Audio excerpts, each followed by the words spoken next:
Till now, we created a blockchain as a cryptocurrency and mined it. But how we are going to make sure everyone is making transactions only on their own wallet and not messing up with others' coin? In this video, we will learn how to sign a transaction just to secure our transactions. Hey everyone, this is Kamran and I'm a full stack blockchain developer, and in this series of video I'm gonna teach you how you can build your own blockchain, and also I'm gonna teach you how you can develop different dapps on these blockchains. So first let's talk about how signing is done in general. In order to sign a data, we need a private key which we keep with us and a public key which we share with other parties, and then an exchange of data is done securely. In this case as well, we will generate a key pair and we'll use that to sign our transactions of the coin. On every transactions, we will make sure only the owner of the wallet is sending the coin to others, and the receiver can be anyone. So if anyone sends you coin worth millions of dollars, you can keep it. In the last video, we made transactions from one address to another. Here, address is nothing but a wallet of a user. We have to keep in mind now that the public key we generate in our key pair will be the address of our wallet. Enough of the talking. Now let's start making changes in our transaction class.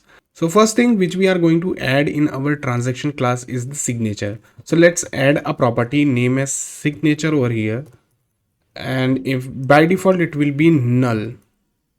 Now I'm going to add a method name as sign transaction. In this method, we are going to sign our data or the transaction of this particular transaction.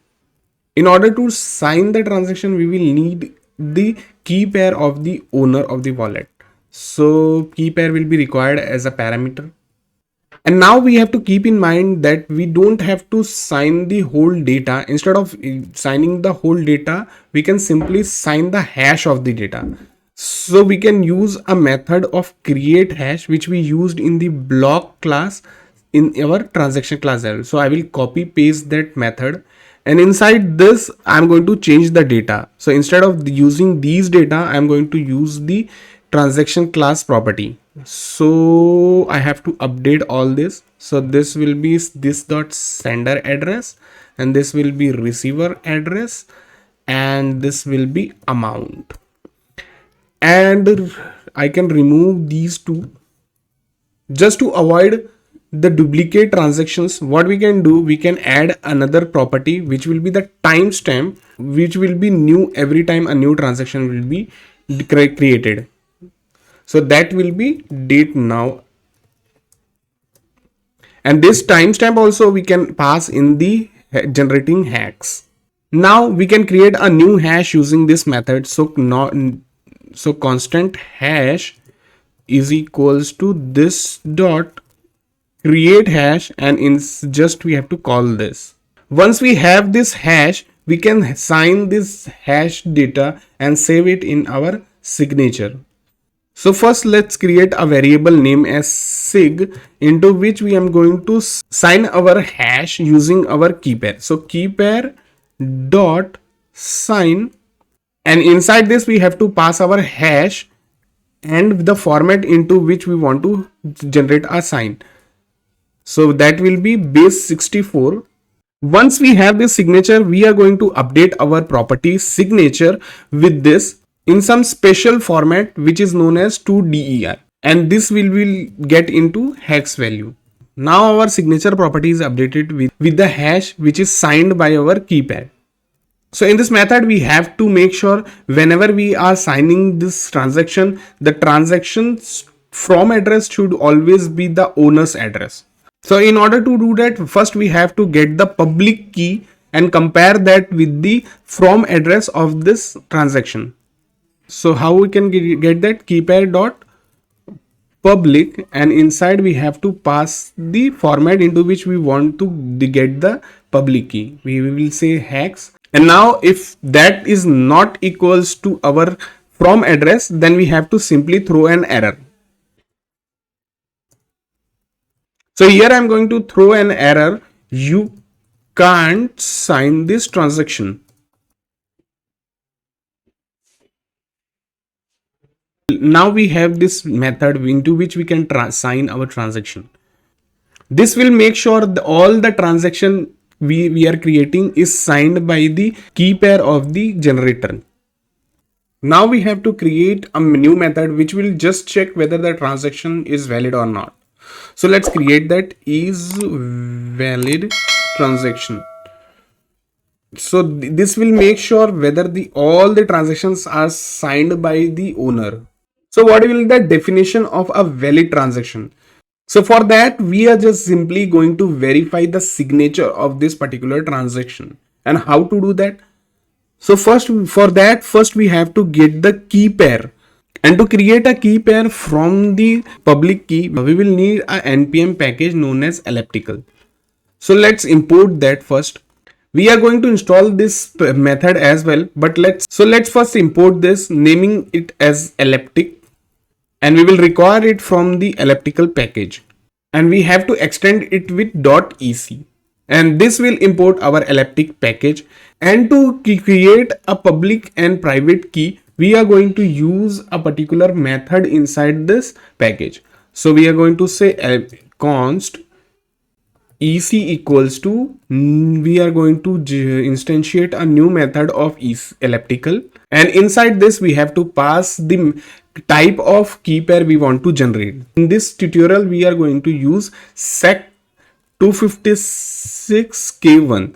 This will generate a special kind of public and private key. Getting into the details of the public private key is out of the scope of this video. We will keep out of that.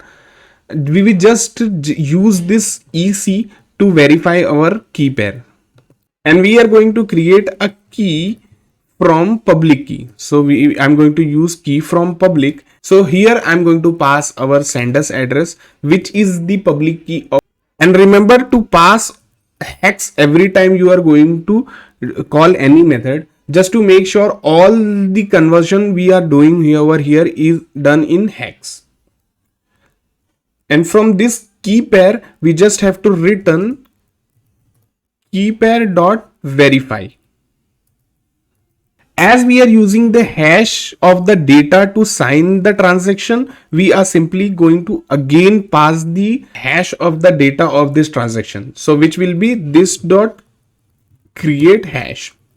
And also I have to pass this signature just to verify whether this signature is correct or not. So this method will return true or false according to the verification. Now we have to keep in mind that we have to handle few edge cases. So first edge case will be that if our sender's address is empty, then we just have to pass that case. So why we are doing this? Because when the sender's address is null, that means this is the minus reward which we discussed in our last video. And the second case which we have to handle, that whether this transaction have generated signature or not. If we doesn't have any signature, then it should return false by default. So now we get the idea how we will validate the transaction. Now let's move to our block class. Here in data we have multiple transactions. We are going to check whether all the transactions in the data is valid or not. To make things simple, we are going to replace this data as transaction. So instead of data, we are going to say it as transactions. So I'm going to replace this data everywhere. And now I'm going to add a new method inside this, which will validate all the transactions in this block. So this method we can call it as is all transactions valid.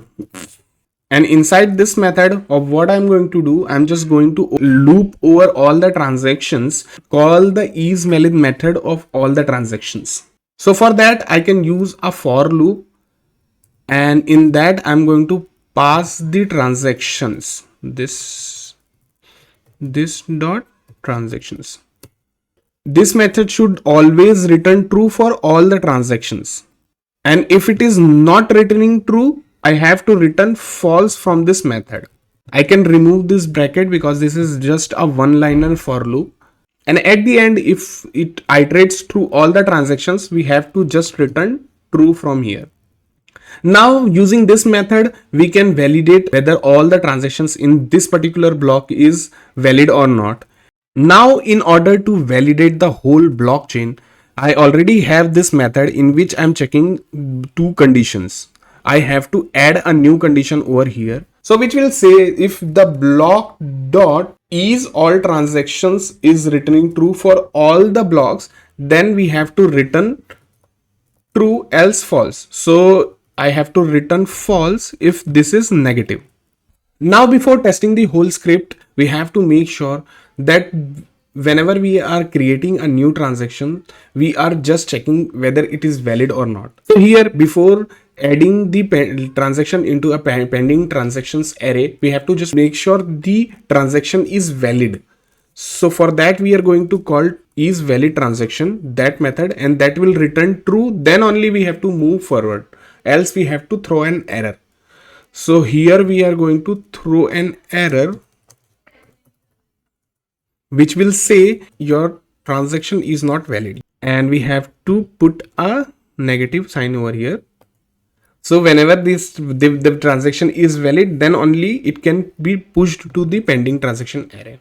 So now in order to test this whole flow, we will need a public and a private key pair.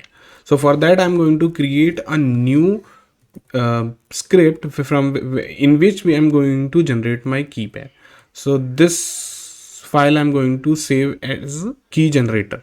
So in this key generator script, first I'm going to import our elliptic package, which I'm going to copy paste from here. So this I'm going to paste over here, and then I'm going to generate a key pair from here. So my key pair will be const key pair, and from ec dot generate key pair I can generate a new key pair, and from this I'm going to print my public as well as the private key. So here I'm going to log my public key, which I'm going to use in our transactions. So public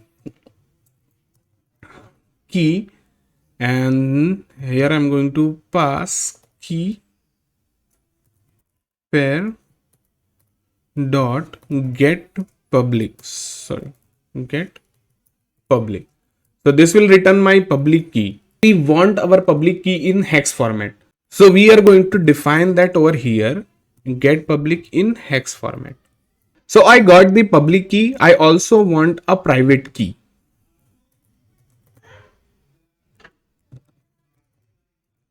First, we have to install our elliptic package. So for that, I'm going to use npm, and in npm, I just have to write npm install an elliptic. That's it. So this will install our elliptic package for us. And let's run this again.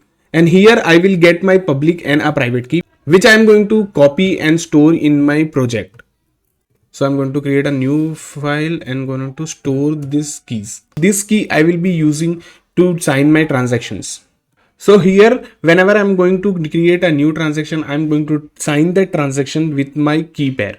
So let's get my key pair over here. So my key pair will be ec dot key from private, and here I have to pass my private key over here. So I am going to take my private key from here and I'm going to pass over here.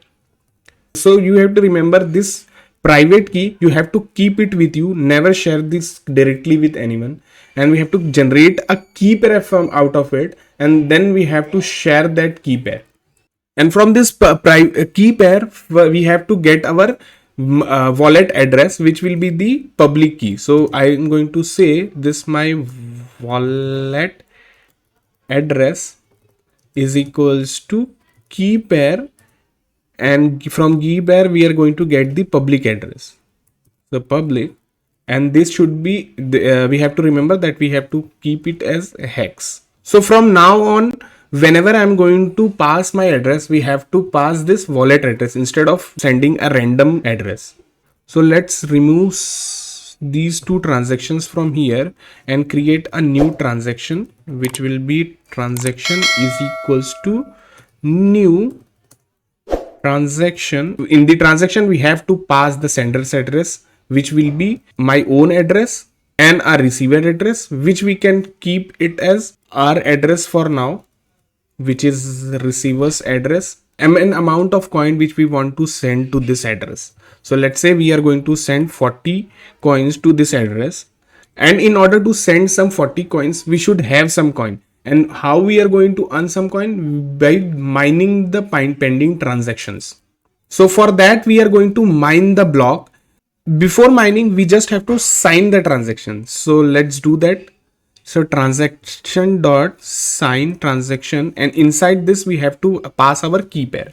After we have to sign the transaction, we just have to mine the block in order to get some coin. So we are going to call our add block method over here, which will add a new block, mine that block, send some mining rewards to the address, and that address will be my wallet address. So I have to remove this Kamran from here and add a wallet address over here, and remove this second add block. And after that we are going to get the balance of this wallet address. So before running this script, I'm going to walk you through what exactly I'm doing over here. First, I'm creating a key pair using my private key, and from that key pair I'm getting a public key, and that public key I'm using as my wallet. After creating a blockchain, I'm adding a transaction, and in that transaction I'm moving some coins from my wallet address to some random address, and then I'm signing the transaction with my key pair. And after that I'm adding a block in which I also mine that block in order to get some coin. In the last video we have kept this mining reward as 100 coin, so I will get 100 coins, and out of that I'm going to transfer 40 coins to this random address. So my balance should be 60 when I run this whole script. So here I'm going to clear the screen, and then I'm going to run our blockchain. So here it is throwing some error on line number 117. So let's go to that line 117. Oh, okay. So over here we don't have data. Instead of that we have transactions. So replace that with transactions and again try to run this. So here we can see on the console the balance shown is 0. Let's see over here what we missed. We missed to add the transaction in the pending transaction. So let's do that. So kwk coin dot create transaction. We have to add this transaction. And remember, when we add this block, our minus reward will not be added to our balance. In order to do that, we have to add a new block as well. So let's add a new block and now run this script again. So if we run this script again, I can see that block.js is returning 60, which is my current balance. So I get 100 coins on mining a block, and then I transfer 40 out of that to another random address, and I get 60 in my balance. So this is how all the transaction is happening. Like along with this, let's check the validity of this blockchain as well. And for that we have to call this isValidBlockchain method inside this. So I will call this. Now let's run the blockchain.js again. So here we can see that it is returning true. So here let's try to make some change in the blockchain, see if it is valid or not. So in the block 2 I'm going to make some changes in the amount, which is kwt coin, and in this I have to change the second block, and in the second block I have to change the data, which will be the transactions, and transactions, first transactions, let's change the transactions amount, saying that like I have transferred only 10 coins. So I have actually transfers 40 coins, and I'm changing that 40 to 10 over here. So if I run this again, I'm going to get, let's run this blockchain.js again.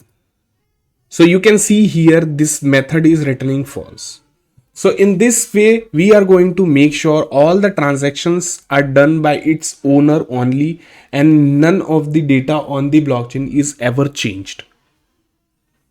So now this video comes to an end, and I hope you understood the concept of signing the transactions from this video.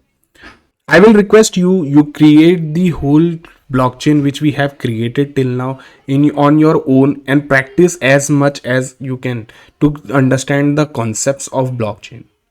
And if you haven't subscribed till now to my channel, I will highly recommend you to subscribe to my channel and also hit the notification bell so that whenever next time I'm going to upload a new video, that will directly come to your feed.